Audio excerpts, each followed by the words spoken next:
Engine called உளுந்தாரு இந்த வண்டியை take off பண்றதுதான். நண்பர்கள் அனைவருக்கும் வணக்கம். பதிவுக்கு போறதுக்கு முன்னாடி இது வரைக்கும் நம்ம சேனல் சப்ஸ்கிரைப் பண்ணலன்னா சப்ஸ்கிரைப் பண்ணி சப்போர்ட் பண்ணுங்க. தமிழக அரசியல்ல திமுக வீழ்த்துறதுக்கு எல்லாமே ஆளுக்கால் ஒரு கணக்கு போட்டுட்டு இருந்தாங்க. மத்திய பாஜக ஒரு கணக்கு போட்டுட்டு இருந்தாங்க, இங்க அதிமுக ஒரு கணக்கு போட்டுட்டு இருந்தாங்க, இங்க இருக்கிற பாஜக ஒரு கணக்கு போட்டுட்டு இருந்தாங்க. எல்லா விட ஒரு கணக்கு அண்ணாமலை கணக்கு வந்துதான் கடைசியில இன்னைக்கு நடந்திருக்குன்னு நம்ம கவனிக்கணும். அதை பத்தி தான் இந்த பதிவுல நம்ம பேச போறோம்.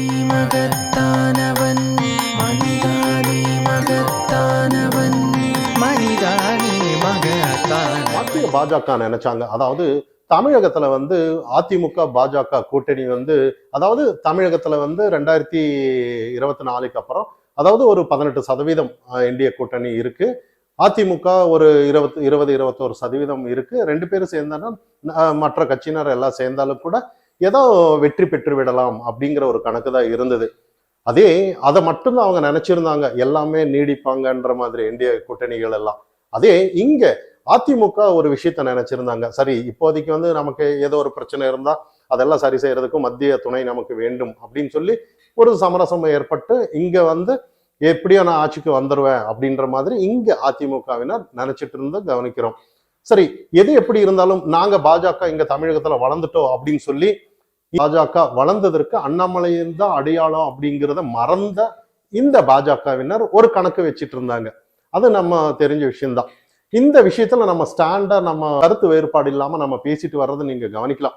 ஏன்னா அன்னையில இருந்து இன்னைக்கு வரைக்கும் நம்ம எந்த ஸ்டாண்ட்லயும் மாறல, அதே தான் நம்ம பேசிட்டு இருக்கோங்கிறது. அப்போ இந்த இடத்துல கூட்டணி மத்திய பாஜக நினைச்ச மாதிரி நடந்ததா அப்படின்னு பார்த்தோம்னா என்டிஏ கூட்டணியில எல்லாம் இருப்பாங்கன்னு நினைச்சாங்க. ஆனா இங்க பாஜக கூட்டணி அதிமுக பாஜக கூட்டணி அமைஞ்ச உடனே என்டிஏவிலிருந்து டிடிவி தினகரன் விலகினாரு, அப்புறம் ஓபிஎஸ் விலகினாரு, அதுக்கப்புறம் கடைசியா செங்கோட்டையன் அவர்கள் விலகினதை நம்ம கவனிச்சோம். அதே இங்க அதிமுக தரப்புல அதாவது எடப்பாடி பழனிசாமி அவர்கள் ஆரம்பத்துல இருந்தே மிகப்பெரிய மாபெரும் கூட்டணி நட்சத்திர நாயகன் தாவேக்கா வருவாங்க அப்படின்னு சொல்லி அவங்க கூட்டத்திலேயே கொடிவு எல்லாம் பறக்க வச்சு பிள்ளையார் சொல்லி போட்டதெல்லாம் அவர் பேசுனது நம்ம கவனிச்சோம். கடைசியில அவர் ஆப்பு வச்சதுக்கு அப்புறம் இவர் மறுத்து இல்லைன்னு அவர் அதுல இருந்து பல்ட்டி அடிச்சு மழுப்புனதையும் நம்ம பார்த்திருந்தோம். இங்க இதே தமிழக பாஜக இவங்களுக்கு என்ன நிலைப்பாடுன்னு நம்ம பார்க்கணும். இவங்க அரசியல்ல இப்போ நாங்க எங்களுக்கு 2026 முக்கியம் இல்லை அப்படின்ட்டு அமைதியா இருக்காங்களா, 2029 பார்க்கலாம் அப்படிங்கிற ஒரு நிலைப்பாடுல இருக்காங்களா, இல்ல அதே அதிமுகவும் இப்போதைக்கு நம்ம கட்சியா இருந்தா போதும், அடுத்தது 2029 பார்க்கலாம், இல்லைன்னா அடுத்த தேர்தலில் நம்ம பார்க்கலாம், இப்போதைக்கு நாங்க போட்டிட்டா போதும் அப்படிங்கிற ஒரு நிலைப்பாடு இருக்கா அப்படிங்கிறது தான் இன்னைக்கு தவிச்சு இருக்காங்கன்னு நம்ம கவனிக்கணும். ஏன்னா இன்னைக்கு அண்ணாமலையோட கணக்கு தான் நடந்திருக்கு. ஏன்னா அண்ணாமலை அவர்கள் இதுக்கு முன்னாடியே நிறைய விஷயத்துல இந்த கூட்டணி அமைஞ்சாலும் என்ன பண்ணாலும் ஒரு மாறுபட்ட கருத்துலயே இருந்தாரு. காரணம் என்னன்னா அவருக்கு கொடுக்கப்பட்ட அசைன்மெண்ட் ஒரு விஷயம் நல்லா கவனிங்க. அதாவது 2021 அவர் முன்னாள் மாநில தலைவராக இருக்கும்போது கூட அதாவது என்னைக்குமே அதாவது பாஜக கூட கூட்டணி வரமாட்டோம் அப்படின்னு சொன்னதுனாலதான் அன்னைக்கு அந்த நிலைப்பாடு எடுத்தாரு அண்ணாமலை அவர்கள். அதிமுக தரப்பினர் இனி எந்த காரணத்தை கொண்டு பாஜக கூட லைஃப்லயே கூட்டணி இல்லை அப்படின்னு சொன்னதுனாலதான் அண்ணாமலை அவர்கள் அன்னைக்கு முன்னாள் மாநில தலைவராக இருக்கும்போது அந்த அளவுக்கு ஆக்டிவா பாஜக வளரணும் அப்படின்னு சொல்லிதான் ஒரு பாலிடிக்ஸ் கொண்டு வந்தாரு. அப்போ அந்த இடத்துல தொண்டர்கள் மத்தியில இன்னைக்கு பாஜக தான் ஆட்சிக்கு வரணுங்கிற ஒரு நிலைப்பாடுல தொடர்ந்து இருக்கிறத நம்ம கவனிக்கலாம். எல்லாமே நாங்கெல்லாம் ஆதரவு கொடுக்கறது அதுக்காக தான் பார்க்கணும். அப்போ இங்க அந்த மாதிரி ஒரு நிலைப்பாடு இப்ப இருக்கான்னு பார்த்தானா அது எதுவுமே இங்க இல்லைன்னு நம்ம கவனிக்கணும். இல்ல தமிழகத்துல பாஜகவை வச்சுதான் இன்னைக்கு திராவிட கட்சிகள் அரசியல் செய்ய முடியும். இப்போ திமுகவுக்கு எதிர்க்கிறதுக்கு பாஜகவை காட்டணும், பாஜக உள்ள வந்துரும் அப்படின்னு சொன்னாதான் இங்க ஏதோ ஒரு அரசியல் செய்ய முடியும். ஆனா இன்னைக்கு அதிமுகவும் அதே மாதிரி எதிர்க்க யாருமே இல்லை. இதே பாஜக ஆதரவா இருந்து மத்தியில இருந்தாலும் கூட இங்க ஆட்சி பண்ணாலும் கூட ஃபியூச்சர்ல பாஜக தான் தமிழகத்துல ஆளை ஒரு தன்வசப்படுத்ததான் முயற்சி செய்வாங்கங்கிறது அவங்களுக்கு தெரியும். இங்க எல்லாம் பாஜகவினர் என்ன செய்வாங்க, கட்சி வளர்க்காம எல்லாம் அதிமுக உட்கார இங்க யாரும் கூட்டணி வச்சு உட்காரலன்றதையும் அவங்களுக்கு தெரியும். அப்போ இங்க திராவிட கட்சிகள் எல்லாமே இப்ப ஒரு நல்லா யோசிச்சு பாருங்க, கருணாஸ் இருக்கிறாரு. கருணாஸ் எல்லாம் அதாவது திமுகவுல பாருங்க ஒரு அனைத்து கட்சி கூட்டம் அப்படின்னு சொல்லி இந்த தேர்தல் திருத்த சட்டத்துக்கு எதிரா கூட்டியிருக்காங்க. அந்த இடத்துல கருணாஸ் எல்லாம் அதாவது நம்ம யாரும் இங்க மட்டப்படுத்தல. அவரெல்லாம் ஒரு விஷயத்த சொல்றாரு. இந்த திருத்த சட்டத்தினால வந்து குடியுரிமையே ரத்தாகிற அளவுக்கு பிரச்சனை வரும்னால காமெடியா பேசுறாரு. அதெல்லாம் ரசிச்சு கூட்டணியில வச்சிட்டு இருக்கிறாரு. யாரு நம்ம திமுக நம்ம தலைவர். அப்போ இந்த இடத்துல எந்த ஒரு சமரசமும் இல்லை, எதுவுமே இல்லைன்னு என்ன ஒரு பிடிவாதம்ன்ற மாதிரி தான் நம்ம இந்த இடத்துல கவனிக்கணும். ஏன்னா ஆட்சி வேண்டும் கண்டிப்பா. அப்போ இது வந்து பலதரப்பட்ட கோணத்துல நிறைய அரசியல் தலைவர்கள் இருப்பாங்க. எல்லாத்தையும் ஒரு சமரசம் பண்ணி கட்சியை காப்பாற்ற திமுகவிடமிருந்து அதிமுக கற்றுக்கொள்ளவில்லையோன்ற மாதிரி ரெண்டுமே திராவிட கட்சி தான். ஏன் அவங்க அந்த அளவுக்கு ஆக்டிவா இது விஷயத்தெல்லாம் பாக்குறாங்க, இவங்க ஏன் பார்க்கல அப்படின்னா இதெல்லாம் நம்மளோட கணக்குல என்னன்னா ஃபியூச்சர்ல வந்து இது அழிவுதான் நம்ம கவனிக்கணும். ஏன்னா இந்த மாதிரி ஒரு சமரசம் இல்லைன்னா வளராது.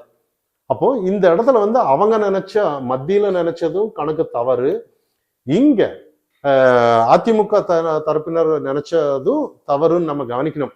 ஆனா அண்ணாமலை சொன்ன விஷயம் தான் இன்னைக்கு நடந்திருக்கு. எல்லாமே காணாம போயிட்டாங்க. இன்னைக்கு என்ன செய்யணும், ஏது செய்யணும், ஒரு விஷயம் நல்லா கவனிக்கணும். இன்னைக்கு பத்திரிகையாளர் சந்திப்புல எல்லாம் ஒரு கண்டென்ட். இதுக்கு முன்னாடி நிறைய சார் ஆனாலும் சரி, டிலிமிட்டேஷன் ஆனாலும் சரி, மும்மொழி ஆனாலும் சரி, எல்லா விஷயம் ஆனாலும் கூட மக்களிடையே யாருமே சேர்த்தல. அந்த மாதிரி ஒரு சேர்த்துறதுக்கு பிரஸ் மீட்டிங் அந்த அளவுக்கு கொடுத்தாலும் கூட அண்ணாமலை சொன்ன மாதிரி யாருமே சொல்ல மாட்டாங்கன்னு தான் நம்ம பார்க்கணும்.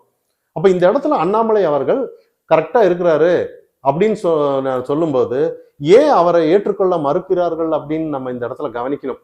ஏன்னா இன்னைக்கு வந்து தூய அரசியல் வேண்டும் எல்லாம் விட்டுட்டு வந்திருக்கேன் அப்படின்னு சொல்லும்போது, ஆனா அதே தியாக மனப்பான்மை இங்க இருக்கா இல்லையாங்கிறத அவர் யோசிக்கலையோன்ற மாதிரி தான். ஏன்னா அப்படி இருந்திருந்தானா இங்க தேசம் தெய்வீகம் அப்படின்னு வந்திருக்கும். இங்க வந்து அப்படி இல்லைன்ற மாதிரி தான். அப்படி இருந்திருந்தால் யார் போராடினா என்ன, ஆட்சி நம்ம வந்தா போதும் இல்லை அப்படின்ற ஒரு எண்ணம் இருக்கும். ஆனா அது இல்லாதனாலதான் இந்த அளவுக்கு ஒரு பிரச்சனைன்றத இப்ப பாஜக அதிமுக இருக்காங்க. என்டிஏ கூட்டணியிலிருந்து எல்லாருமே விலகிட்டாங்க. இப்ப நாளைக்கு பாஜக அதிமுக கூட்டணி இப்ப பலமா அப்படின்னு பார்த்தோம்னா எல்லா இடத்துல பிரச்சாரம் போனாலும் கூட திமுகவை இப்போ எல்லாருமே விமர்சனம் செய்யறாங்க. விமர்சனம் செஞ்சா எதுவுமே ஆச்சரியமா பாக்குறது இல்ல. திமுக விமர்சனம் பண்ணா காரணம் என்னன்னா அது என்னைக்குமே இருக்கிறதுன்ற மாதிரி ஆயிடுச்சு. அப்ப மக்கள் புரியற மாதிரி ஒரு ஆர்கானிக்கா கொண்டு வர்ற மாதிரி தான் அந்த அரசியல் நிலைப்பாடு இருக்கணும். மக்கள் திமுகவுக்கு தான் ஓட்டு போடுவாங்க. அந்த அளவுக்கு தான் ஒரு அரசியல் கட்டமைப்பு வந்து திமுக வச்சிருக்காங்க. இவங்க என்ன அந்த அரசியல் கட்டமைப்பு இருக்குன்னு தான் நம்ம கவனிக்கணும். எல்லாம் ஏதோ ஒரு அட்ஜஸ்ட்மெண்ட். இப்போ நல்லா 2024 தேர்தல் எல்லாம் அதிமுக பாஜக கூட்டணியா இருந்திருந்தா இந்நேரம் எத்தனை பாராளுமன்ற உறுப்பினர்கள் தேர்ந்தெடுத்திருக்கலான்றது கிட்டத்தட்ட ஒரு 20 எம்பி உருவாயிருக்கலான்னு தான். ஆனா அது ஒரு ஏமாற்றம் தான். மிஸ் பண்ணிட்டாங்க. இப்பவும் கூட ஏமாந்துட்டு தான் இருக்காங்கன்னு நம்ம கவனிக்கணும். ஆனா மத்தியில அந்த கணக்கு வந்து இங்க பாஜக எப்படி இருக்கு என்ன இருக்குங்கிற ஒரு கணக்கு வந்து அண்ணாமலை வளர்த்திருக்கிறாரு. ஏன்னா இன்னைக்கு ஏன் அண்ணாமலை தூக்கி கொண்டாடுறதா இருக்காங்கன்னா தொண்டர்கள் ஒரு கட்சி வளர்ந்திருக்குன்னு நம்ம கவனிக்கணும். அப்போ இந்த இடத்துல வந்து எந்த ஒரு ஈகோ இல்லாம எதுவுமே இல்லாம இப்போ வைகோ எல்லாம் இருக்காங்க கூட்டணியில ஒன்றா இன்னைக்கு திமுகவுல பயணிக்கிறாங்க. திமுகவை கிளின்னு கிழிச்சது அவரை விட யாருமே இல்லைன்னு நம்ம கவனிக்கணும். எல்லாருமே இருந்தாலும் ஒரு கூட்டணின்னு வரும்போது எல்லாம் அதெல்லாம் மறந்துட்டு கூட்டணியில இருக்காங்க. ஆனா இவங்க ஏதோ ஒரு சின்ன சின்ன விஷயத்த பிடிச்சிட்டு இப்பவும் கூட இந்த எல்லா விஷயத்துக்கும் அண்ணாமலை தான் காரணம் அப்படின்னு சொல்லிட்டு இருந்த வாய்கள் எல்லாம் இப்ப எல்லாம் அமைதியா இருக்காங்க. காரணம் என்னன்னா இப்ப யாருமே அண்ணாமலை காரணம் இல்லை, எல்லாம் அவங்களாதான். இப்ப இன்னும் கூட என்ன நினைச்சிருக்காங்கன்னா அதிமுகவில் இருக்கிறவங்க வந்து அவங்களுக்கே ஒரு பலவீனமா ஃபீல் பண்ண ஆரம்பிச்சுட்டாங்க. எல்லாம் அண்ணாமலை இருந்தா ஏதோ ஒண்ணு நல்லா நடக்குமோ அப்படிங்கிற ஒரு கணிப்பு இருக்கு. ஆனா இதுக்கு முன்னாடியே ஏன் 18% இருக்கு, எந்த ஒரு கருத்து 18% அதிமுக இதுக்கு முன்னாடி என்டிஏ 18% இருக்கு. ஒரு 2-3 வாக்கு சதவீதம் தான் வித்தியாசம் இருக்கு. ஏன் என்டிஏ தலைமையில ஏதோ கூட்டணி வந்தா வாங்க, வரலன்னா போங்கன்ற மாதிரி. அப்ப இன்னைக்கு வந்து அப்படி வச்சிருந்தால் இந்நேரம் அண்ணாமலை வந்து இந்நேரம் வேற லெவல்ல இன்னைக்கு தமிழகத்துல மாற்றம் நடந்திருக்கும். காரணம் என்னன்னா அந்த அளவுக்கு திமுகவுக்கு எதிராக நடக்கிற செயல்கள், இந்த ஆட்சியில நடக்கிற அவலங்கள், அப்ப மக்கள் விரோதமா பார்த்துட்டு இருக்காங்க திமுகவை. அதை வந்து மக்களிடையே வந்து ஒரு சின்ன ஒரு விழிப்பு கொடுக்கறதுக்கு வந்து அந்த பிரச்சாரம் அண்ணாமலை எடுத்தாதான் முடியும்னு நம்ம பாக்குறாங்க இன்னைக்கு.